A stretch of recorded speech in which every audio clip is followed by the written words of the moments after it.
Welcome back. Episode 1, my boy. This is going to be interesting because, like I always say, everything is marketing. And right now, there's nothing hotter in the world of entertainment than the hip hop beefs that are going on. For most of us, we're all fans of hip hop. You guys have all probably heard of Drake. We've all heard of Kendrick Lamar, Rick Ross, all these different figures. Even Taylor Swift keeps randomly being brought into these rap beefs. But a lot of you may be asking, especially in the world of business, this is a distraction. This is not important. This is dumb, whatever. But this is actually there's a lot of very relevant marketing sort of ploys happening behind the scenes.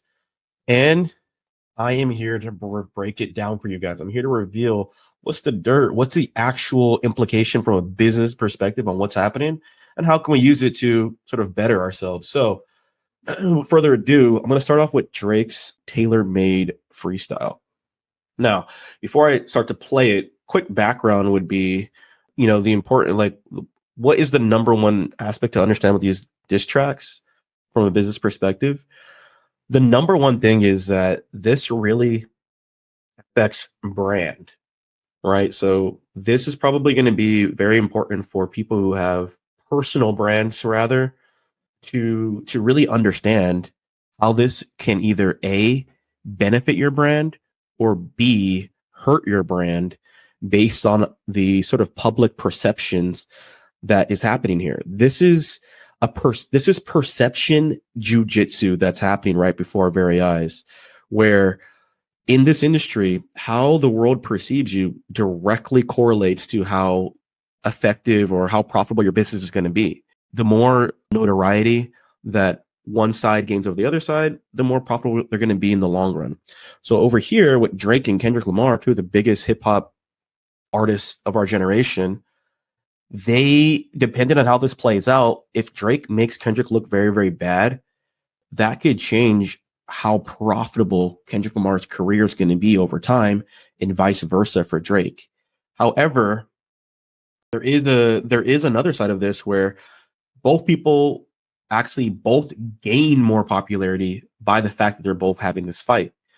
If during some types of fights, sometimes there really is no winner and loser, although someone actually did lose, people can sort of like enjoy the fight so much that both sides equally gain. Sometimes you see this play out in like boxing or UFC, where the fight is just so good it can go either way, and both people sort of respect each other afterwards, and then both people's brands are now elevated to another stratosphere, right? And so that's kind of what's happening here, or that's possibly what could happen here. However, in this track in particular, we can kind of see Drake's going to take some angles to sort of character assassinate Kendrick Lamar, which is basically going to sully his brand, right? Maybe I'll make another video about how this affected J. Cole down the line and why it was such a bad move marketing wise for him to apologize. But let's get into this Drake one. I think this one here is probably the actual diss track. So I'm going to try to let it play through as much as I can and then maybe stop it to kind of point out any relative details. I was going to say, please don't be Fantano. Let me pause it real quick. Just want to make sure that the audio is good. All right, let's go. Why is there no audio over here?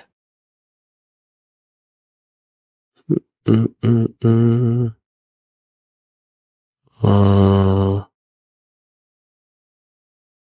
want that. Speaker.